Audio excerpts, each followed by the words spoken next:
All right, we're going to be going over some of the structures for AP120 for the digestive system.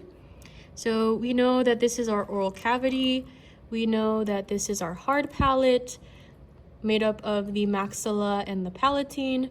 When we no longer have bone, it's now going to be our soft palate.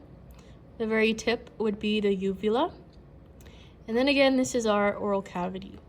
So back here would be your oral pharynx. And just a little bit of a throwback, remember this is your nasopharynx. And then down here would be your laryngopharynx. Okay, so as you're digesting food, you're breaking it down with your teeth. It's going to come back to the oral pharynx, go into the laryngopharynx, and then down to the esophagus. So the entrance point for the stomach is going to be this sphincter here that is sometimes called cardiac sphincter, or it's also called lower esophageal sphincter. All of these folds here are going to be called rugae. And then when we talk about the different regions of the stomach, you have the fundus, you have the entire structure here, which is the body, and then you have the pylorus region. Okay, so pylorus, fundus, and body.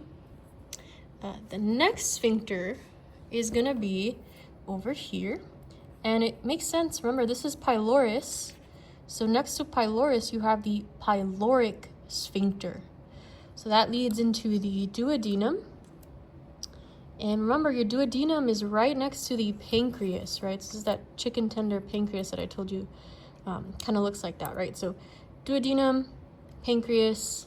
We can also see a little bit of our pancreatic duct, and we can also see our common bile duct here. When we get down after the duodenum, we should be looking at the upper left, which is your jejunum. Then we get down to the bottom right, which is mainly your ileum. Your ileum will be secreting contents into the first part of the large intestine, but before it does that, it needs to secrete it through a sphincter, which is called the ileocecal valve, which is right here. Ileocecal valve, first part of the large intestine, is your cecum. Down here, this is your appendix. Then we got the ascending colon, transverse colon, all of this, descending colon, and the moment it starts to curve inward, we get sigmoid colon. Then is the rectum, and down here would be the anal cavity. So a couple of structures on the large intestine, right? These regions like right here, right? So these, if I was to bracket them, these are haustra. This line that's continuous with the large intestine is tenei coli. And let's also kind of take a look at some of the structures on the biliary tree model. So before we do that, again, this is the liver.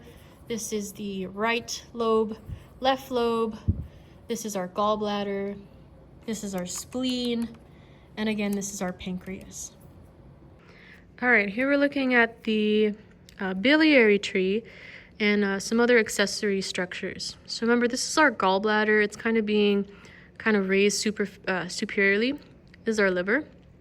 So the duct that comes off of the gallbladder is the cystic duct. This right here that contains both the left and the right hepatic duct is the common hepatic duct. When the cystic duct joins with the common hepatic duct, you get the common bile duct. Okay, so the common bile duct comes into the pancreas, and then you can also see it right here, common bile duct. This is the pancreatic duct. This organ is the pancreas. This is the duodenum. This is the spleen. And yeah, let's take a look at this model now. So on this model, you can see the different kind of layers. So up here, this entire layer here would be your mucosa. This would be, all of this is mucosa. This would be submucosa. This entire layer here would be muscularis externa. And the last one is our serosa down here. So in the mucosa, you have a bunch of villi, right? These kind of look like fingers. These are villi. You have in green a lacteal. Whenever you see red and blue, that's kind of representing a capillary. So you have intestinal capillaries. Intestinal capillaries. You also have your lymphatic nodule. And then you also have the circular layer of muscularis externa, longitudinal layer of muscularis externa. All right, so for teeth, remember we have our 2 incisors, we have our canine, we have 2 premolars, and we have 3 molars, the last one typically being the wisdom tooth. So let's talk about the layers. So you have on the outside is going to be your enamel. In yellow is the dentin. And then right here, this is representing the space, which is your pulp cavity. The part of the tooth that is sitting outside of the socket is the crown. The part that's sitting in the socket is the root. And then down here, this part is kind of opening here would be your root canal.